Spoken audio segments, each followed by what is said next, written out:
Existem muitas pessoas que não conseguem acreditar em si mesmas. Existem muitas pessoas que não acreditam nelas mesmas, talvez, muitas vezes, por causa de fracassos que elas viveram no passado, talvez frustrações, muitas vezes situações que elas não conseguiram lidar, não tiveram estrutura, e elas perderam a fé, elas perderam a confiança nelas mesmas. Outras pessoas não confiam em si mesmas por causa das acusações do inimigo, por causa das acusações do diabo contra a vida dela, em dizer que ela não pode, que ela não é capaz, que ela não tem as habilidades necessárias, em dizer que ela não tem as capacidades necessárias.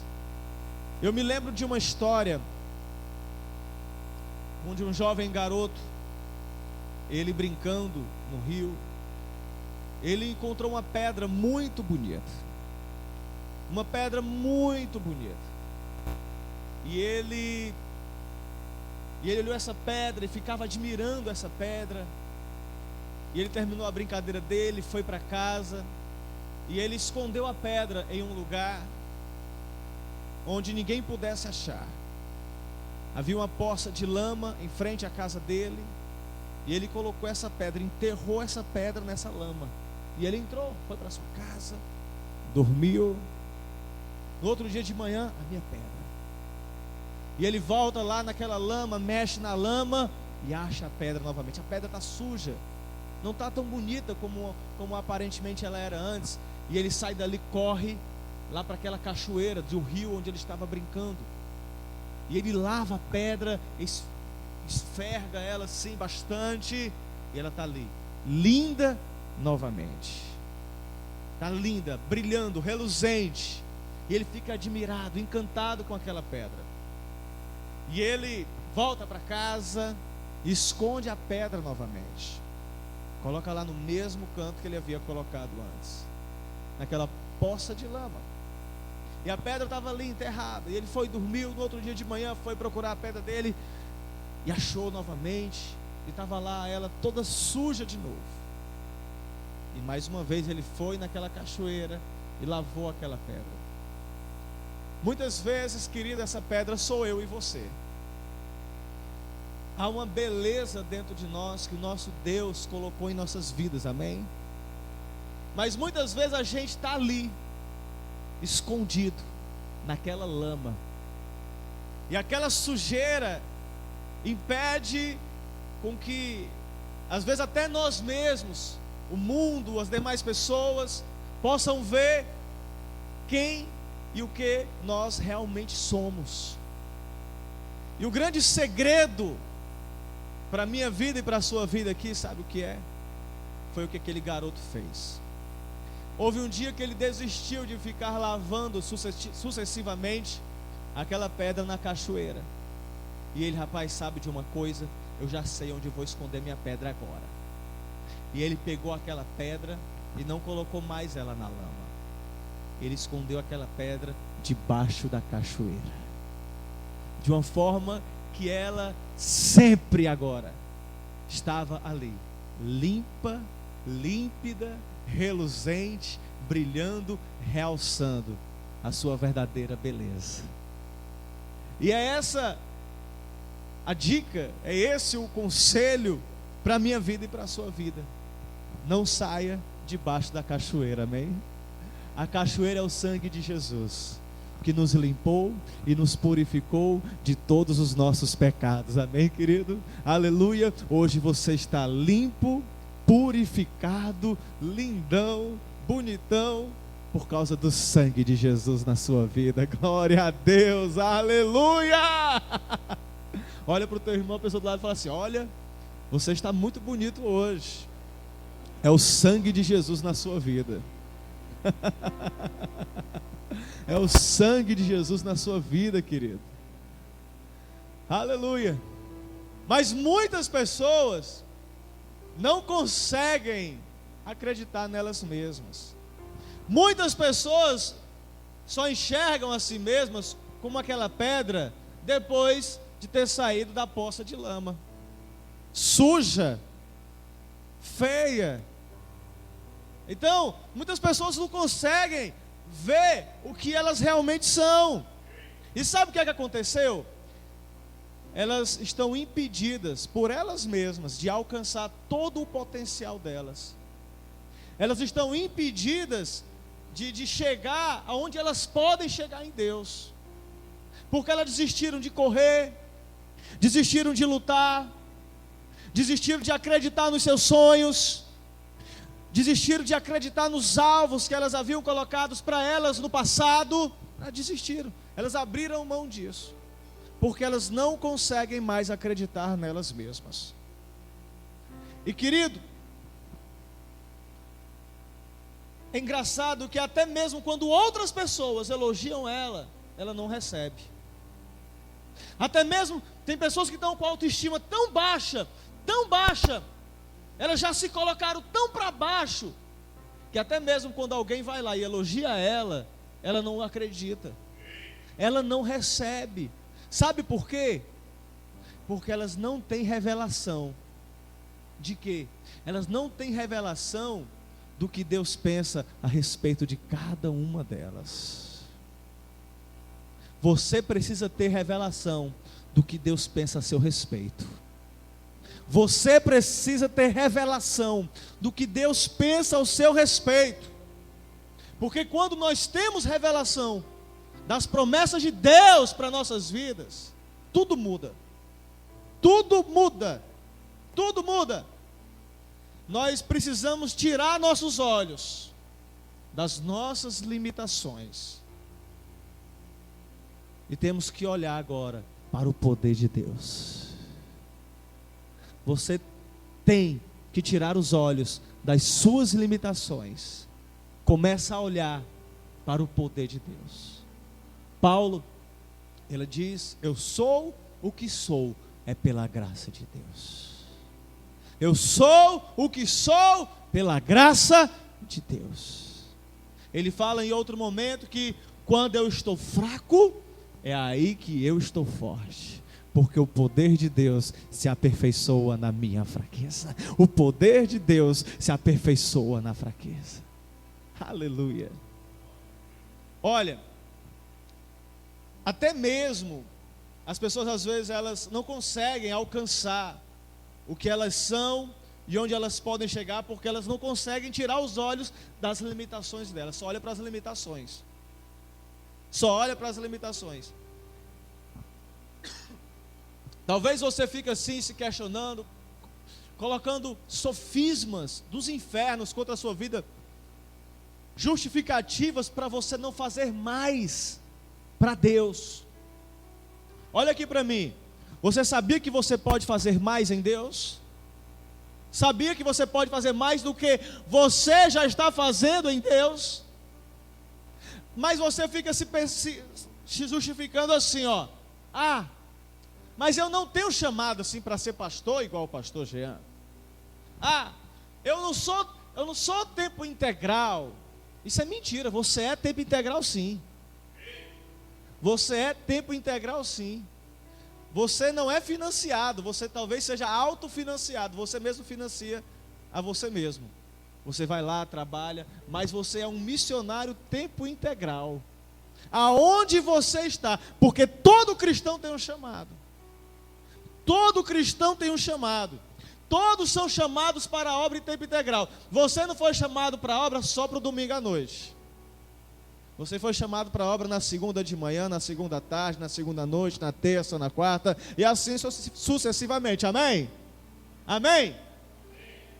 De repente Deus colocou você naquela empresa, naquela sala de aula, com um propósito, de usar a sua vida.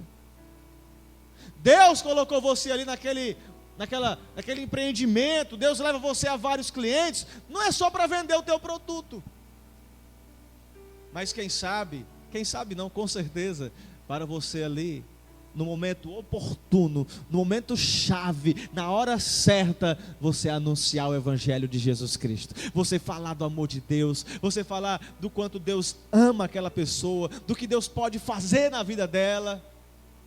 E eu quero pregar hoje para você aqui, que você pode sim fazer isso, que Ele acredita em você, amém?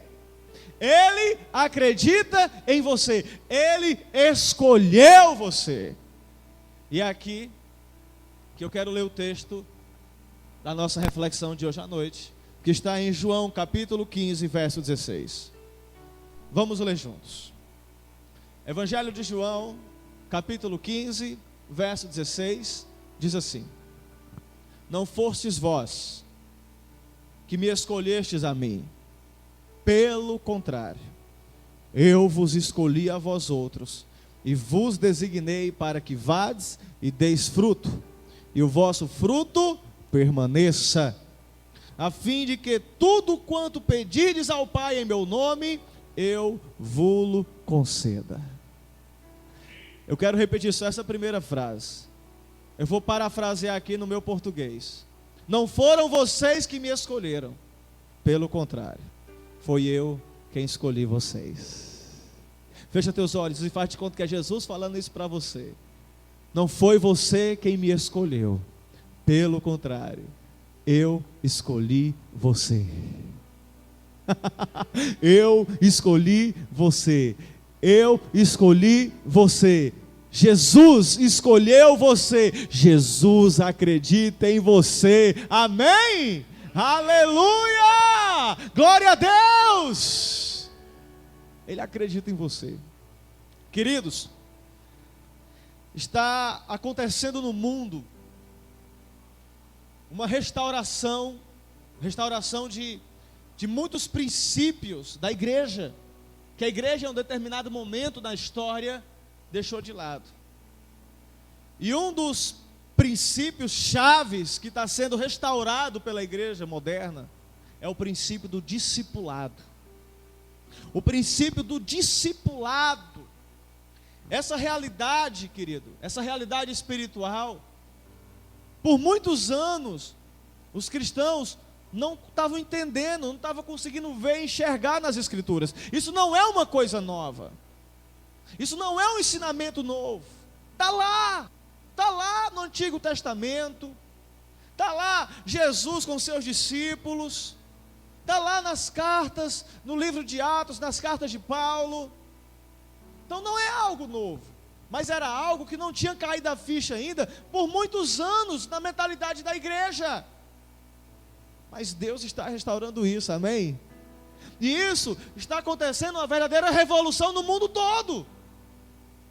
No mundo todo. Está sacudindo o mundo. Está sacudindo. E não é só na casa do Pai. A gente trabalha com discipulado 1 a 1. É um desafio, amados. É algo desafiador. Mas isso não é só na casa do Pai. Em muitas igrejas aí, não é só a visão do MDA, muitas formas lindas de trabalho, mas Deus está sacudindo o mundo com o discipulado.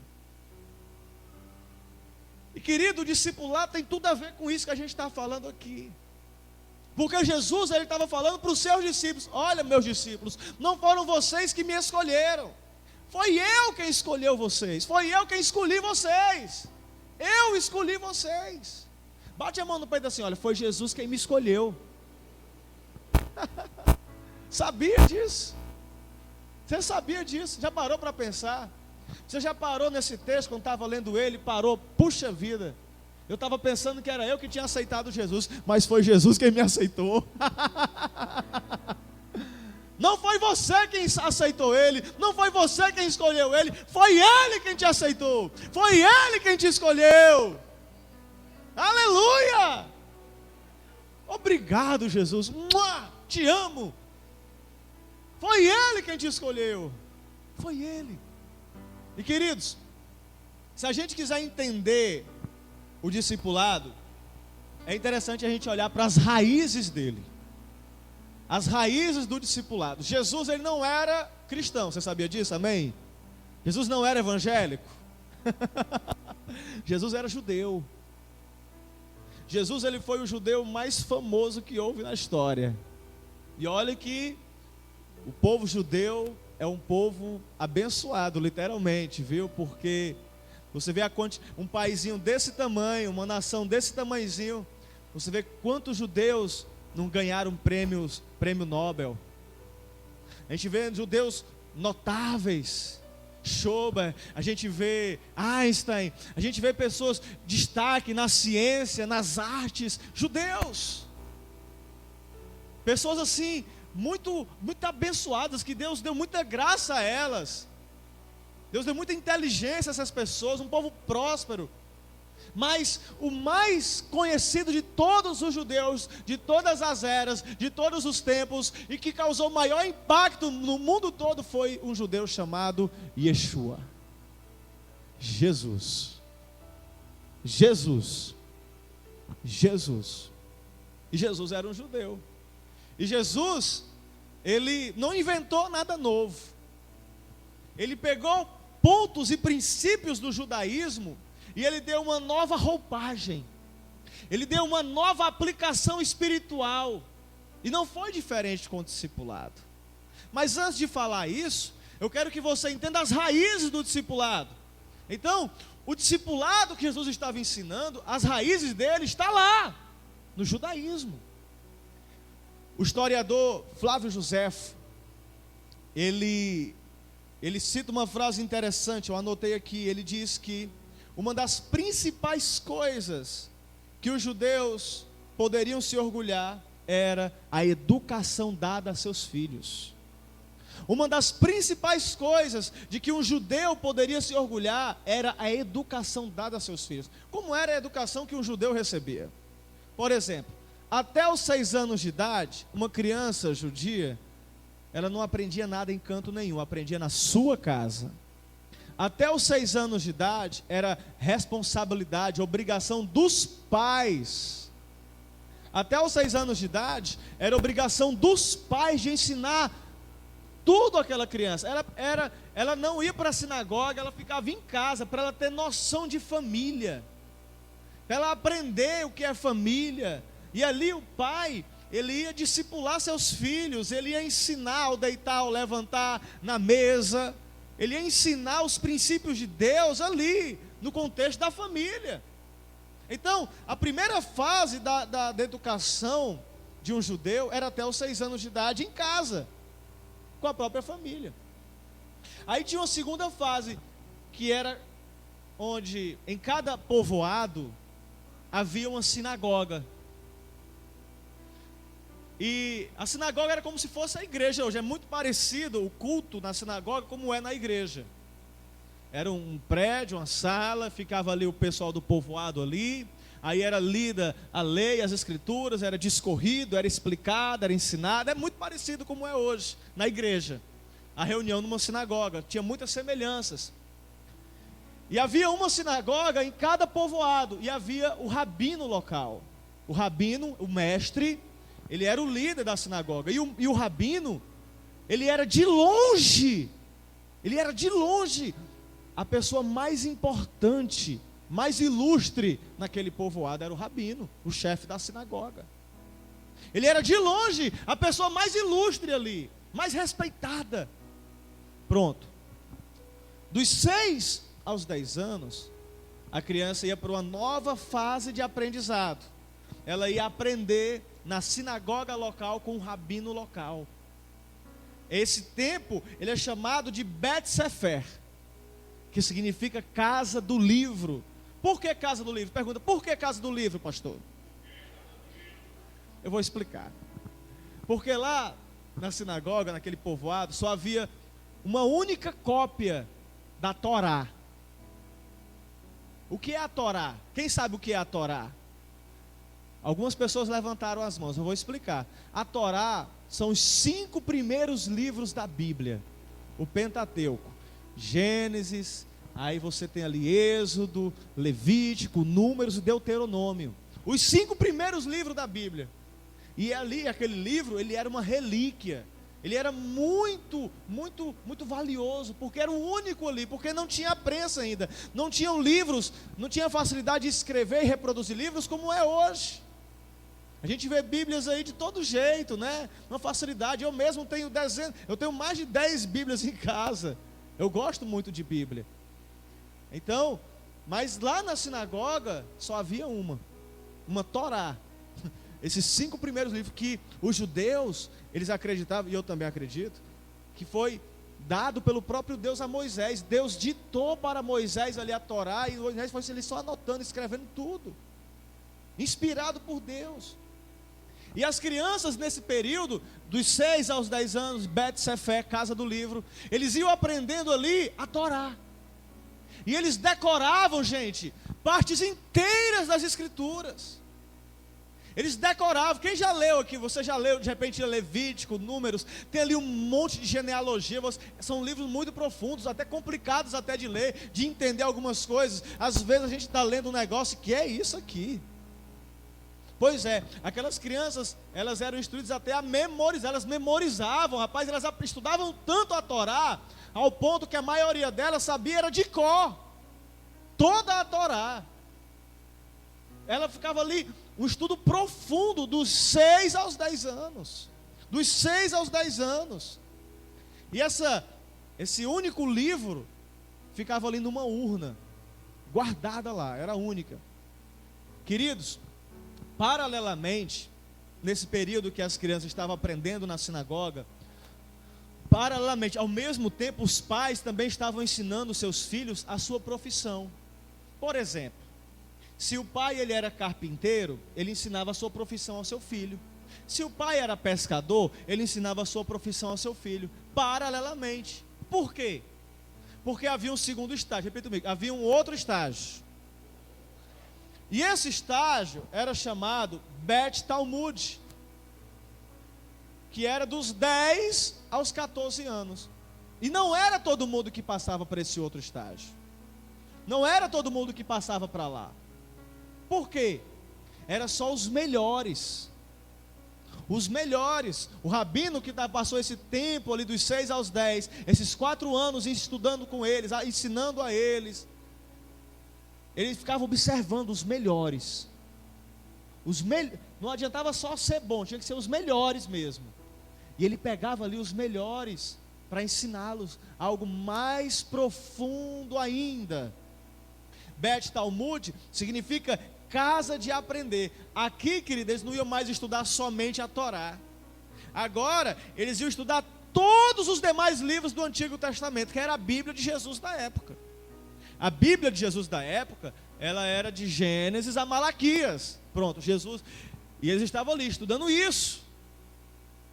E aprendendo. E é interessante, querido, que aqui eles não apenas decoravam. Repito, eles não apenas decoravam, mas eles entendiam. Por quê? Porque o rabino, ele desafiava, encorajava aquelas crianças, aqueles já pré-adolescentes, a não só decorar, mas a entender os preceitos, os desígnios, os princípios ali daquelas escrituras, as interpretações, os significados profundos.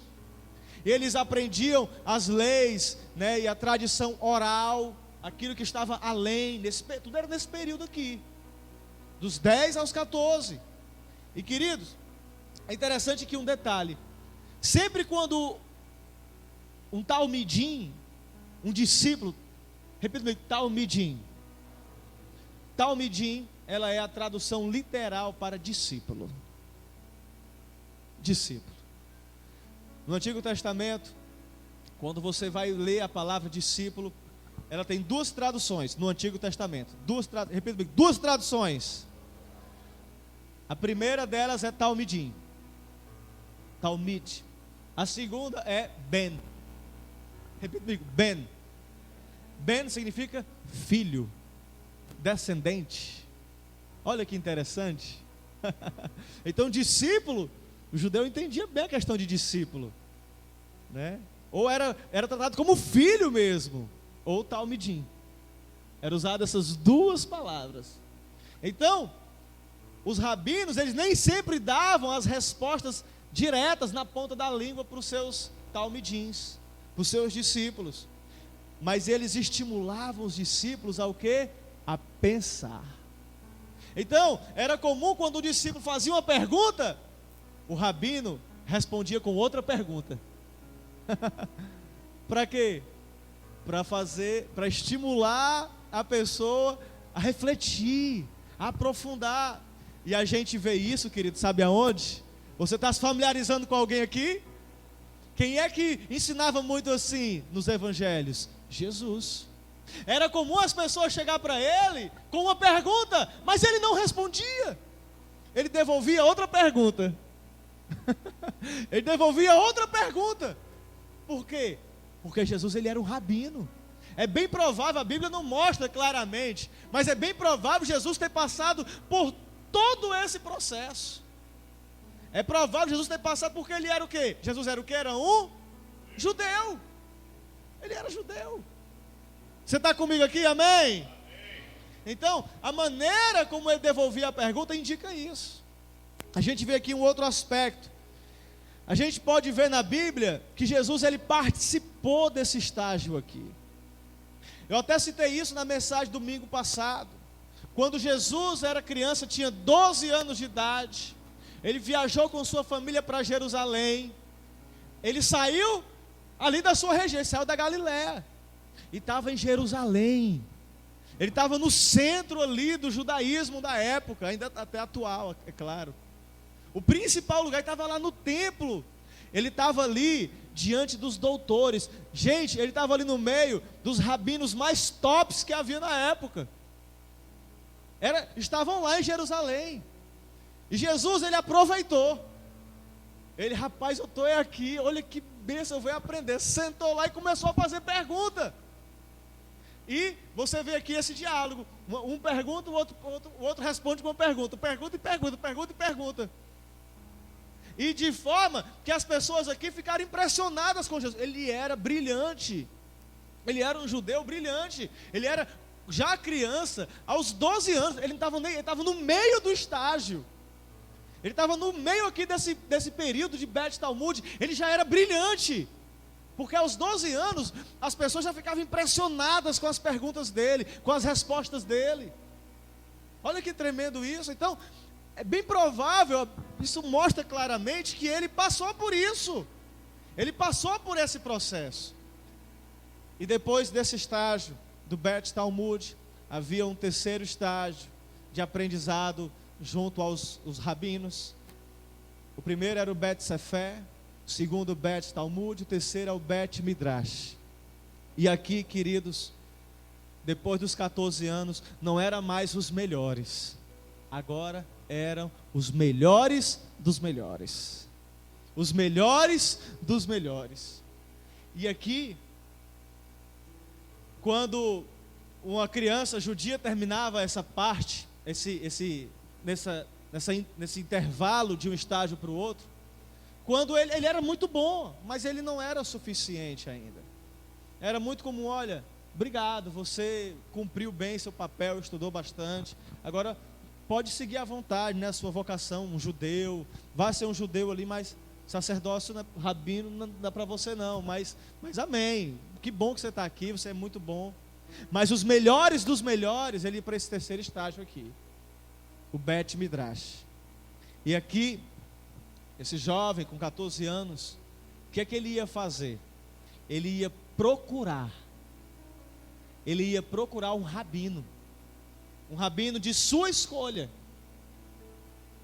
e ele ia ali se submeter a um questionário, a um vestibular, uma espécie de Enem, de vestibular.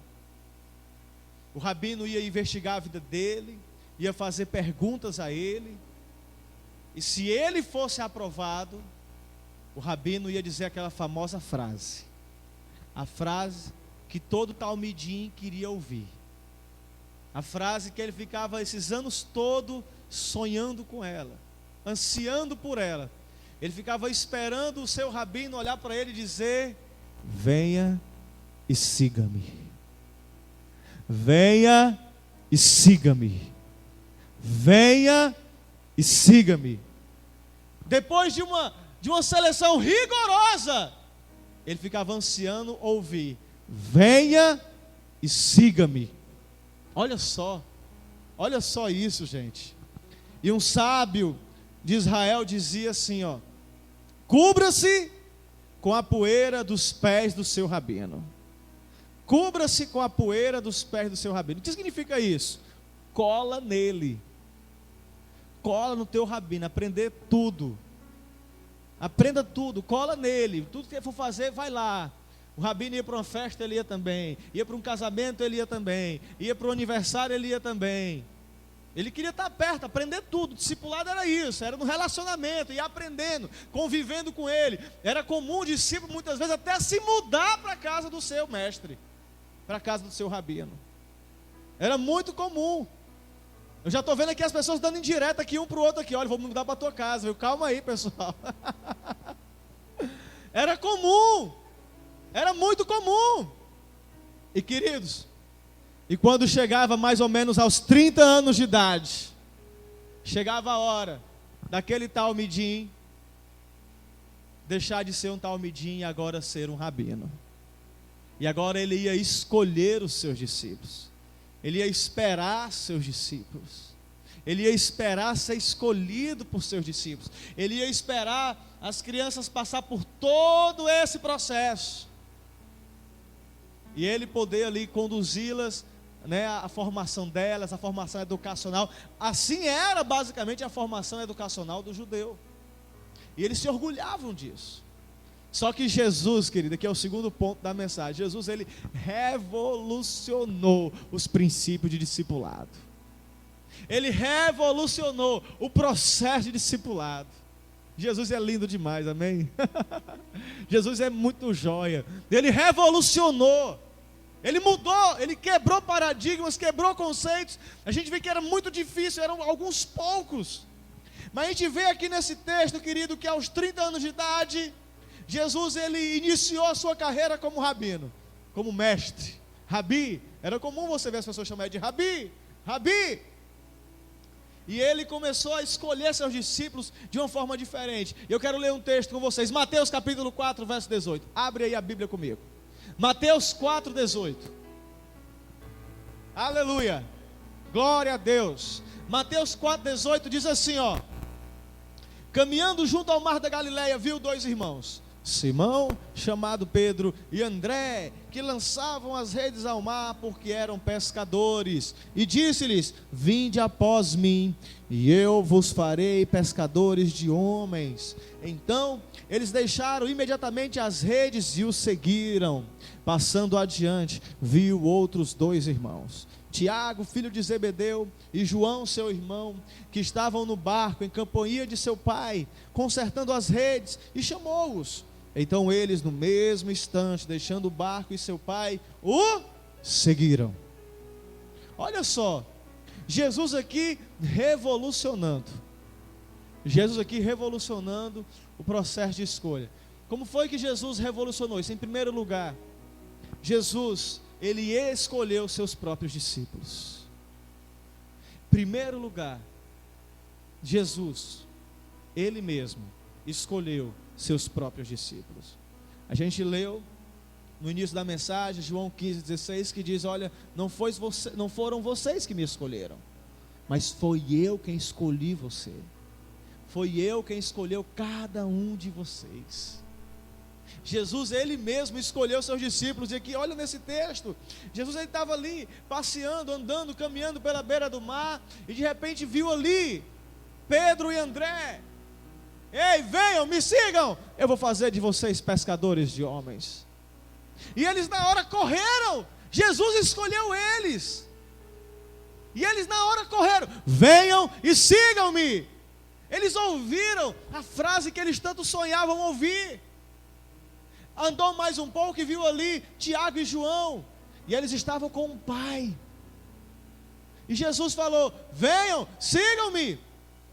E aqui abriu meu entendimento, porque outrora eu achava que esse pai talvez tinha ficado triste, chateado. Puxa, levou embora meus filhos. Mas não, Quando eu estava vendo isso aqui, querido, eu pude entender que esse pai não ficou triste, não colocou nenhum obstáculo, não colocou nenhuma barreira. Sabe por quê? Sabe por quê? Sabe por quê? Porque era uma honra. Era uma honra para ele, o seu filho, ser um talmidim. Era uma honra para ele, o seu filho, ser um discípulo. Era uma honra para ele, o seu filho, ter um rabino que estava ali ensinando. Porque o rabino, ele era a pessoa mais importante na aldeia. Ele era a pessoa mais influente, de longe, era ele. Ele, olha, o meu filho está sendo acompanhado, está sendo ali discipulado pelo rabino Jesus, Yeshua. E era uma honra para ele. Então, em primeiro lugar, Jesus escolheu. Não foi você quem escolheu ele, foi ele quem te escolheu, amém?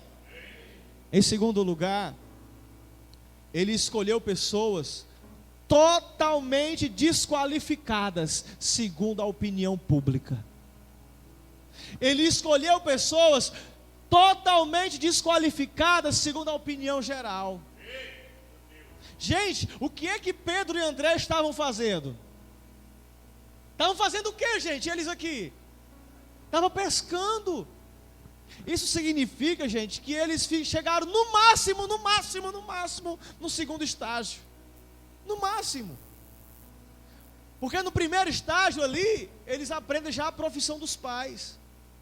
E quando eles não são qualificados para avançar, obrigado, vai lá, siga a sua vida, Deus te abençoe.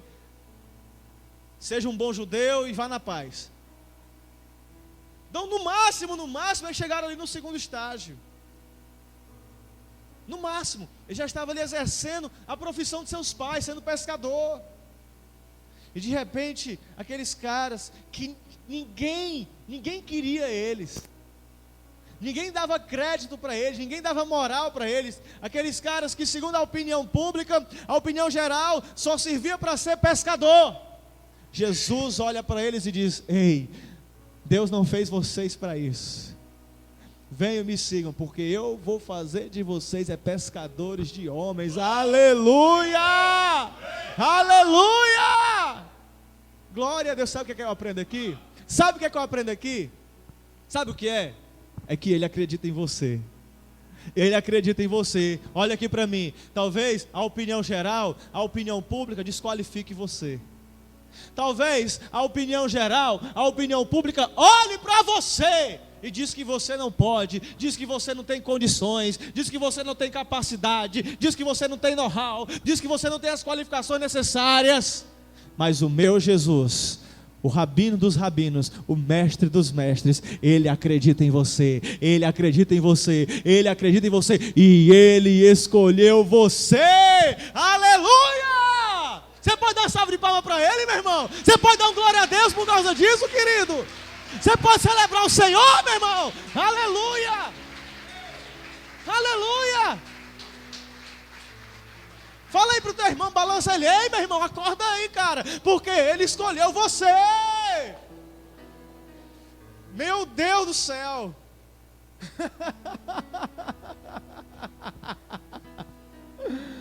Ele escolheu você. Ele escolheu você. Ah, Jesus, obrigado. Ele me escolheu, coisa boa. Olha para a pessoa lá e fala: ei, Ele me escolheu. Fala.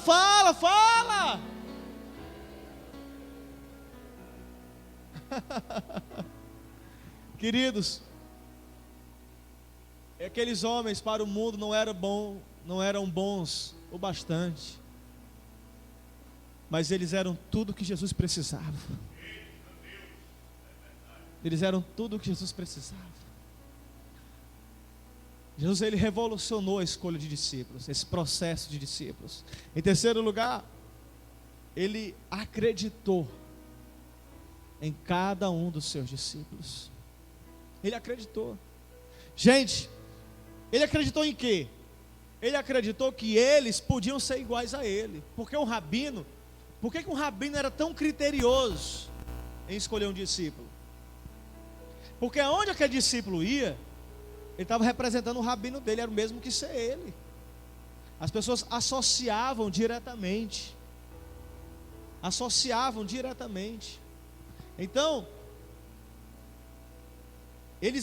Jesus, ele acreditou que os seus discípulos podiam ser igual a ele. Jesus acreditou que os seus discípulos podiam fazer o que ele fazia. Eu quero ler um outro texto da Bíblia, Mateus 14, olha o que diz. Na quarta vigília da noite, 14:24.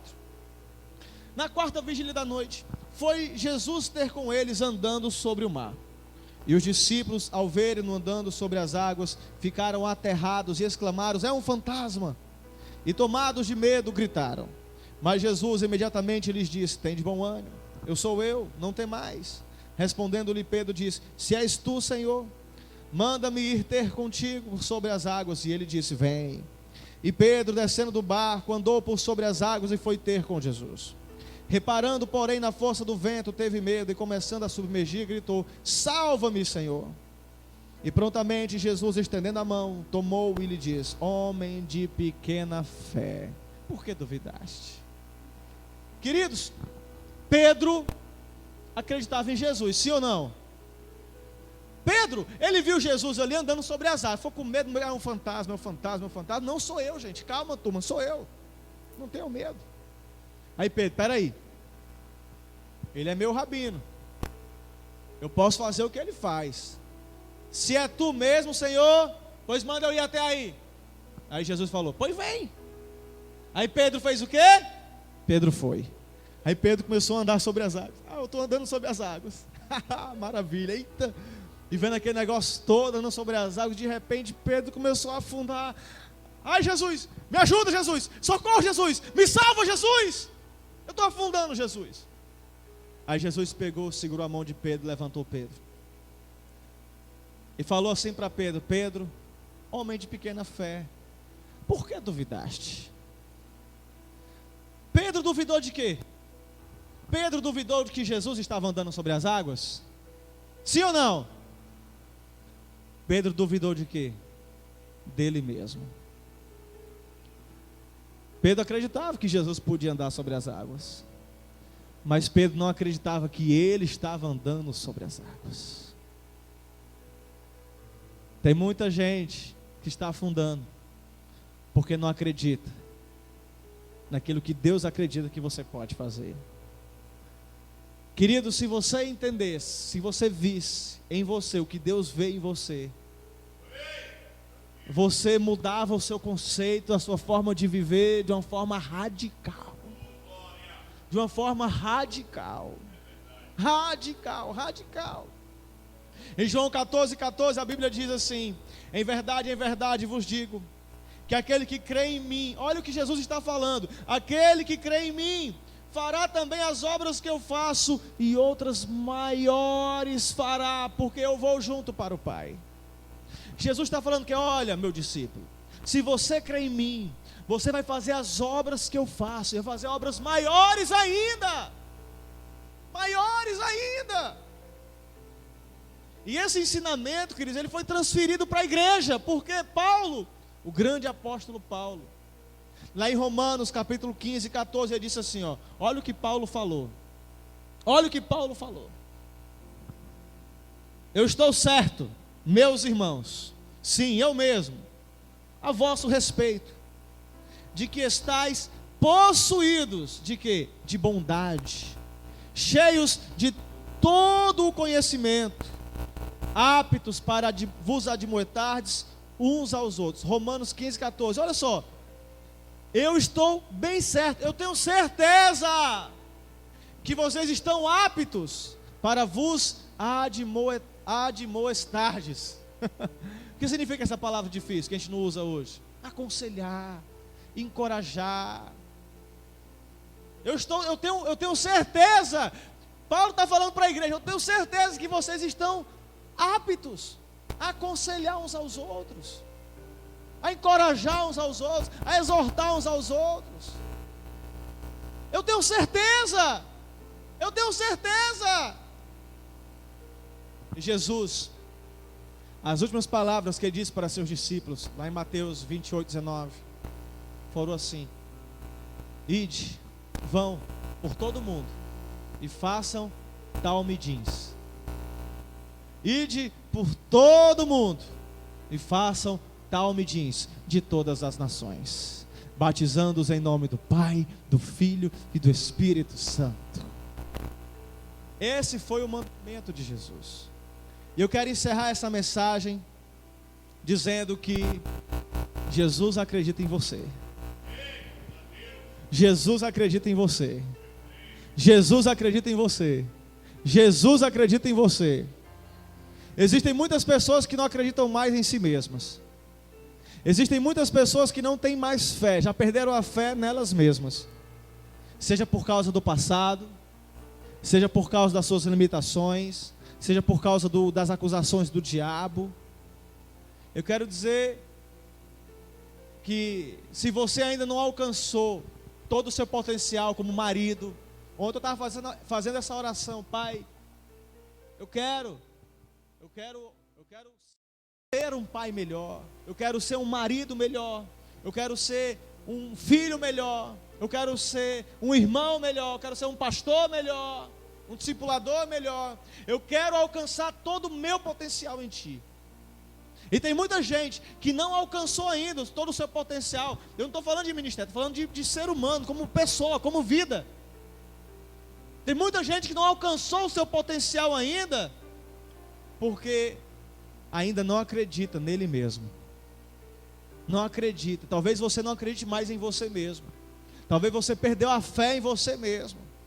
Talvez você não chegou à posição que você até um dia sonhou em chegar, porque você deixou de acreditar em você mesmo.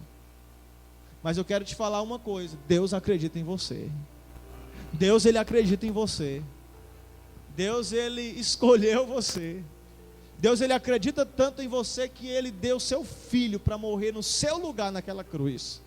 E Ele só fez isso por uma coisa: porque Ele acredita em você.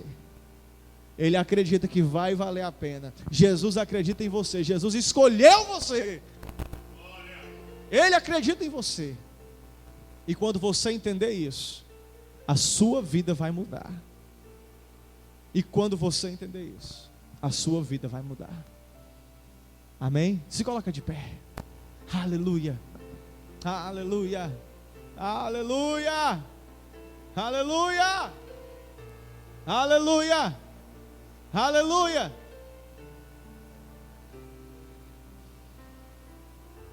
Fala para o teu irmão fazer que ele acredita em você. Fala como profeta mesmo. Olha no olho e diz: ei, ele acredita em você. Fala para a pessoa do outro lado agora: ei, querido, Jesus acredita em você. Dê uma salva de palmas bem forte ao Senhor. Aleluia. Aleluia. Diga obrigado, Jesus. Aleluia. Você sabia que Jesus acredita em você para ser um discípulo dele? Você sabia que Jesus acredita em você para ser um discípulo dele? Amém? Você acredita nisso? Ele acredita em você para você ser um discípulo dele? Que talvez o mundo olhe para você e diga que você não pode, você não é qualificado, você não tem as qualificações. Mas Ele olha para você e diz: você pode sim. Você pode sim. Você pode sim. Você pode sim. Você pode sim. Você pode sim ser igual a Ele. Amém? Será mesmo, pastor? Sim, pode sim. Ele acredita em você. Você pode sim ser parecido com Jesus. Amém? As pessoas olhar para você e ver Jesus na sua vida. Amém? Amém? Aleluia. Você pode ser igual a Ele. Na verdade, 1 João 4,17 diz que assim como Ele é, também nós somos nesse mundo. Assim como Ele é, também nós somos nesse mundo. Aleluia. Ele acredita em você.